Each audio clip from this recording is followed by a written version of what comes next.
Today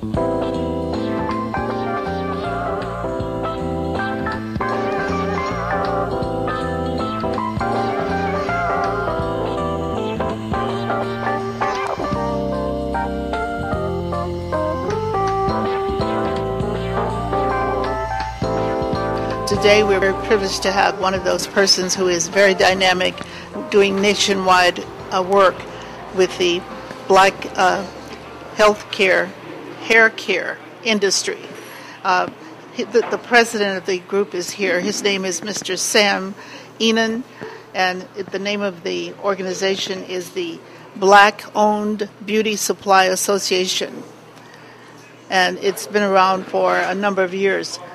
Mr. Sam Enan, tell us when your organization started and why did you do this? We started in 2003, and one of the reasons that we decided to come together and form this organization because there was a need for us to recapture the black hair care industry. And so a group of us got together here in Oakland, California, and formed this organization called B.O.B.S.A, which means Black-Owned Beauty Supply Association. B.O.B.S.A. B.O.B.S.A. Yes, that's very dynamic. I like that. So your members, where are your members located? Well, we originally started here in Oakland, and we moved throughout the country. We're a national organization and an international organization, and a lot of our members, of course, is in the southern states, but we have members all over the country, national and international. Our strongest state is probably Atlanta, Georgia. That's the hair capital of the world now for its black hair. Well, that's very interesting. And I believe that it ties in with Chris Rock did the movie called Good Hair. And then there are many shows now that deal with the hair industry. And it's really a good field, I believe, for people to go into business. Do you think that this will help a lot of people be employed? The movie, you mentioned the movie Chris Rock. Actually, Chris Rock got that idea from one of our B.O.B.S.A members who had approached him about sharing in a movie, and her name of her movie was My Nappy Roots. And so Chris got the idea from her, and then Chris actually launched that. He went around all over the world. He went to India and China and some of the other places where the hair is actually produced. And he went also. He came to the B.O.B.S.A show, which is the largest hair show in the country that's held in Atlanta. He did come by and interview our group because we actually had about 35 of our members at that show at that time. And that was about 4 years ago, I believe he launched that movie. Yes, 4 years ago. It's a very powerful movie, too. I think he did a beautiful job. Yeah, but, really what happened, though, is when he launched that movie, he got a lot of sisters upset because the sisters don't want to know the secret about where they get that hair from and if it's not their hair. Yeah, there's something about hair that is so personal because it associated, especially with women, that it has become quite an industry, that women are very concerned about the hair. You're absolutely right. That's why our market is so important to our community, and that's one of the things that B.O.B.S.A is all about, is connecting the black dots, and we're trying to recapture our market, which we've lost over the last 40 years to other entities that come in our community and sell the products to us. There's a very interesting diagram that you have here, an illustration, and I think about Mr. George Fraser. He had a book that had a diagram quite similar to this, the one that you have right here on the page. Could you tell us a little bit about this particular configuration? Yes. Our mission statement is connecting the black dots, and as you can see illustrated in this this illustration, it shows you all of the key points in our industry and the way the hair and products are distributed through our industry.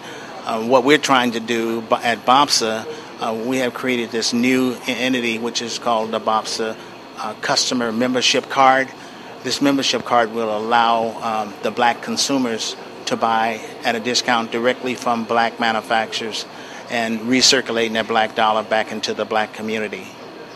Do each of the circles represent a different aspect? Yeah, actually it's the consumer, the manufacturer, the hair distributors, the brick and mortar stores, which is the key element, and also the social media platforms that are on the internet right now. And of course, in the center of that is actually B.O.B.S.A, which is the network for all of those entities. So, as the president of the group, what have you done so far to bring it all together and connecting the communities across the nation and the world? Well, one of the things that we've done is find out really where all of the black-owned beauty supply stores are located. And over the last 10 years, we've opened up about 150 beauty supply stores and the brick and mortar stores. And the way we do that is actually individuals come to us that want to get into the business, and they found it very difficult because they can't get access to products, or they don't even know where to go. So what we do is we help them solve that problem, because we have a network of manufacturers, services that they need to make their store work. And we even actually help them do their business plan if they need a business plan. Most of them come with us with capital, but a lot of them they need financing, so we help them with their business plan to try and get capital to open their stores. The average store is about the average brick and mortar store is about 1,500 square feet, and open up a 1,500 feet brick and mortar store will just cost you about $125,000 to do that. And so we provide all of the inventory, all of that necessary for them to get the store. We can also help them find a location, because we do have real estate people that are in our organization, can help them locate a building.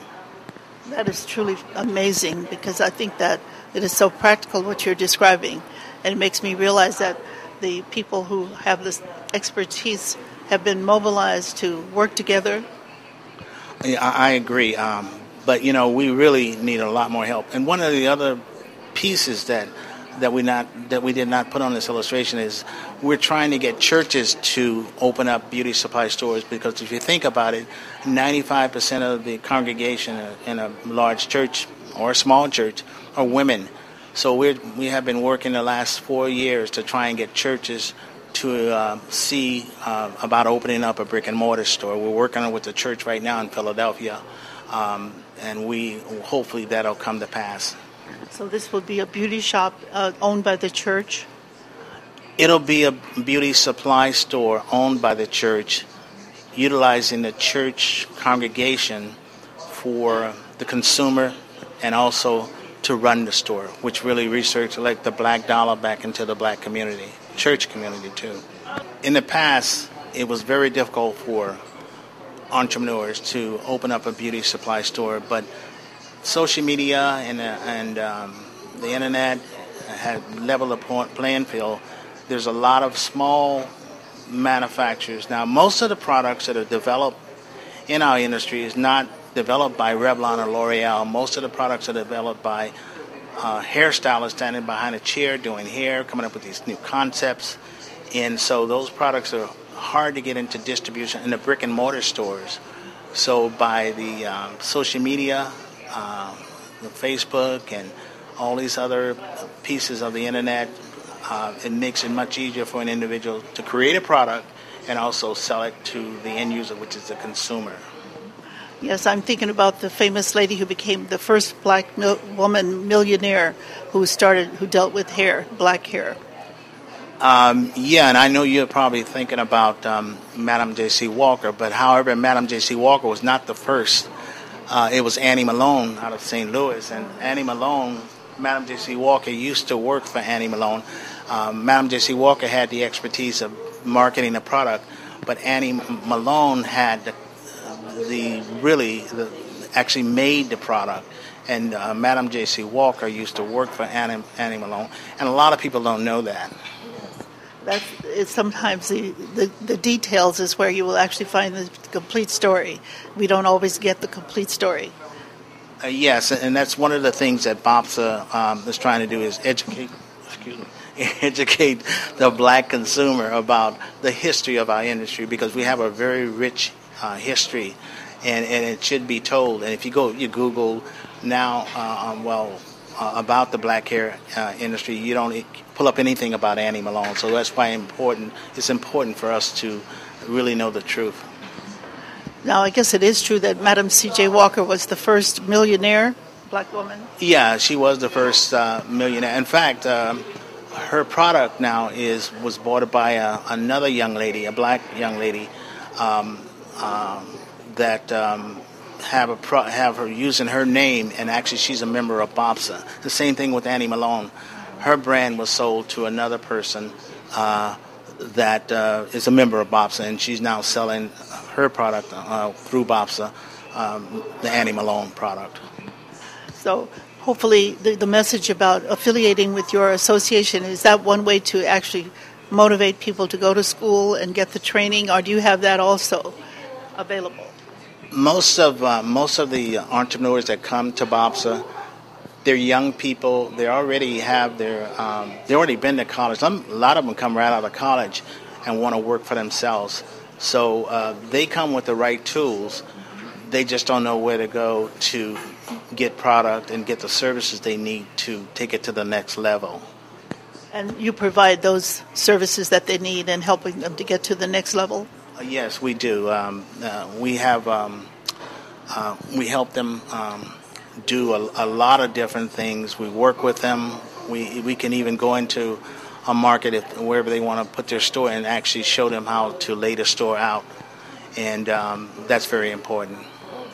Well, thank you so much for what you're doing. I really think it sounds as though it's very practical and makes what you would call a very good basic understanding of what needs to be done, and it's not that difficult to understand the concept. Yes, and by the way, if you want more information about our organization, you can always come to our website, www.B.O.B.S.A.org. You can also call me at 650-863-3491. I'm available. We have a lot of services. If you're looking to go into business, whether it's a barber shop or a salon or a beauty supply store, or you want to have your own product, we can help you develop your own line of products. We can help you with the marketing of it. So we cover all the bases, and that's connecting the black dots. Well, thank you so much, and I think this is amazing, and it's truly phenomenal what you're doing, because it's practical and it's based on a model of success.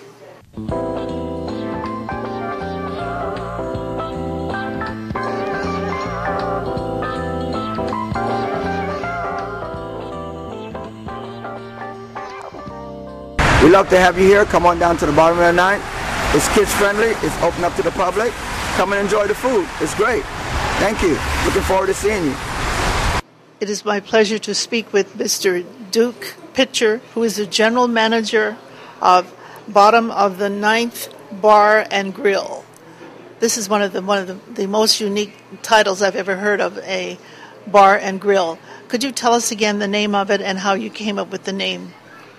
Well, yes. The name is Bottom of the Ninth Bar and Grill.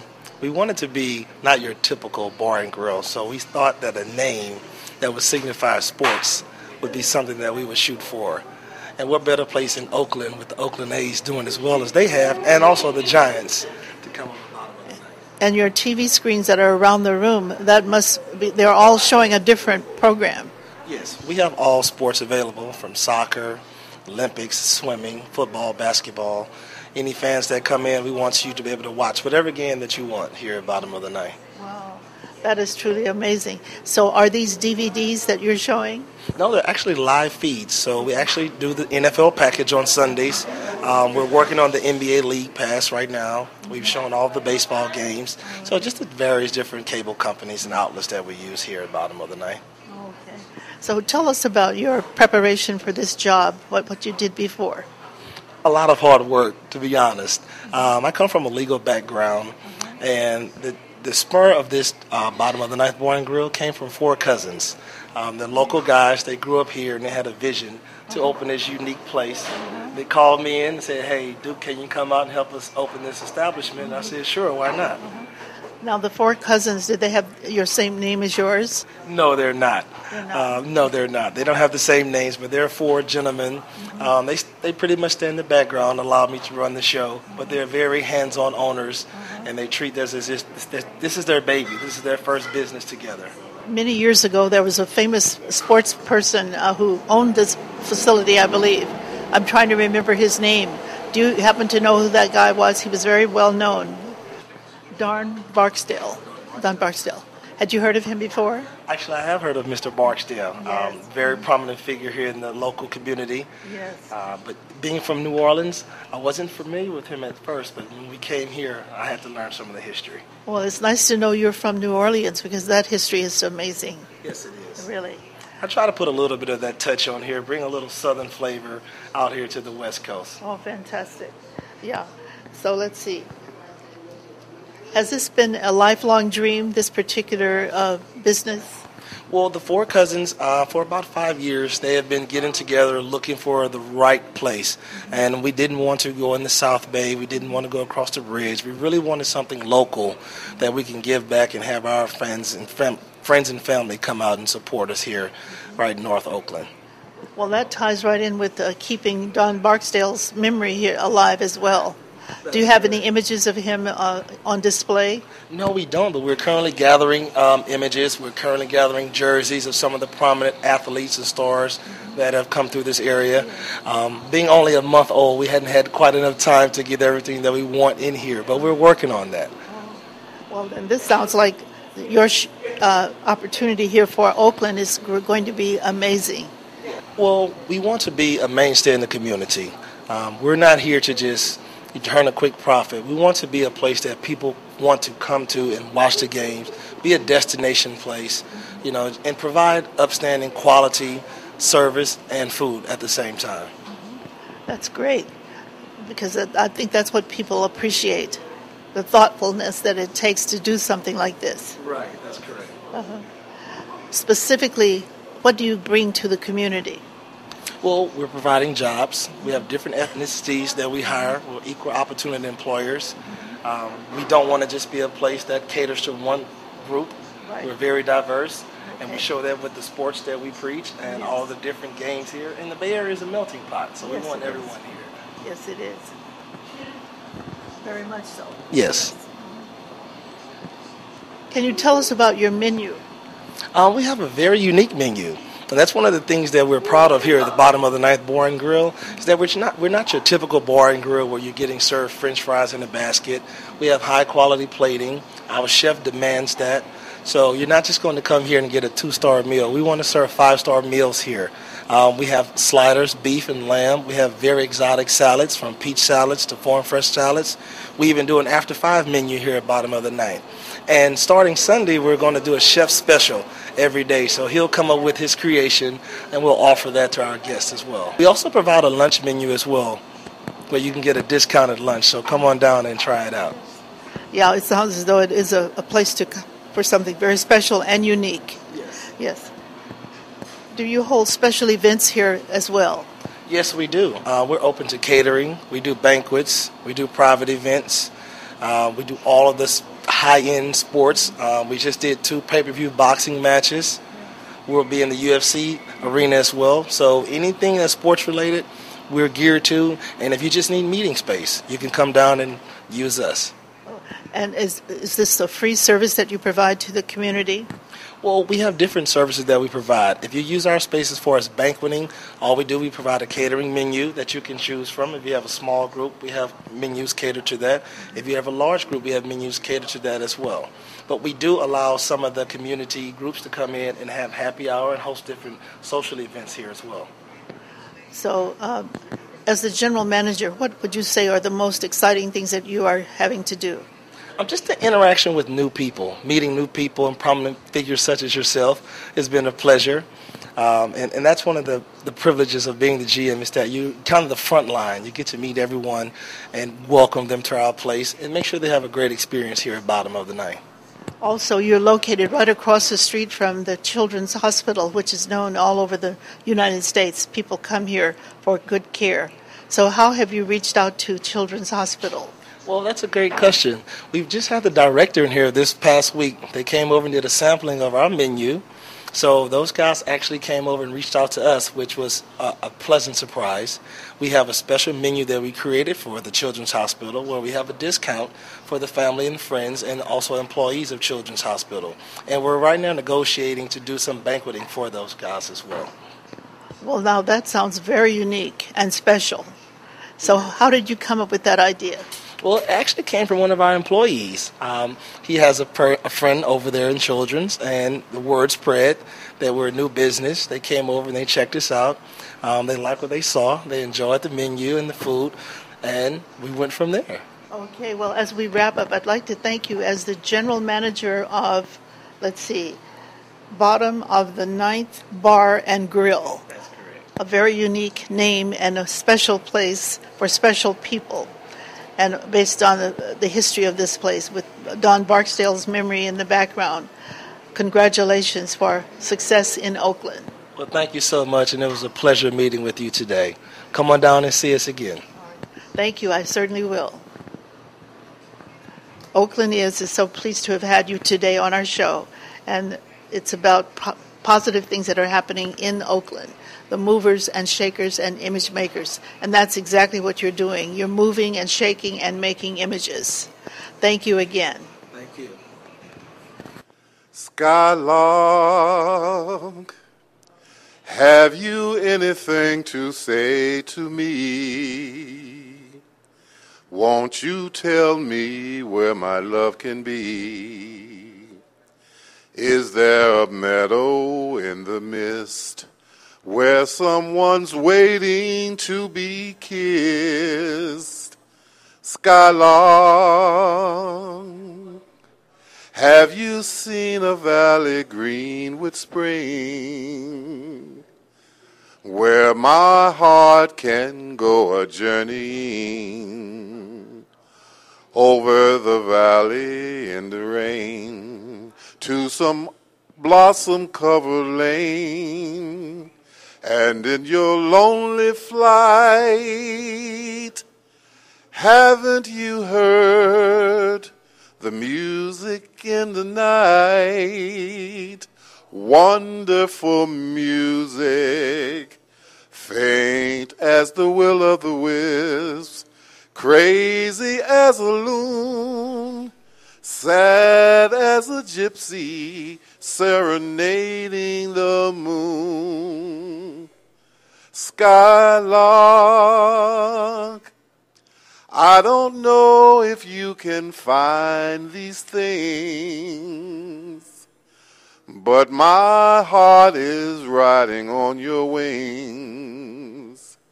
So if you see them anywhere, won't you lead me there? And in your lonely flight, haven't you heard the music in the night? Wonderful music, faint as the will-o'-the-wisp, crazy as a loon, sad as a gypsy serenading the moon. Oh, Skylark, I don't know if you can find these things, but my heart is riding on your wings. So if you see them anywhere, won't you leave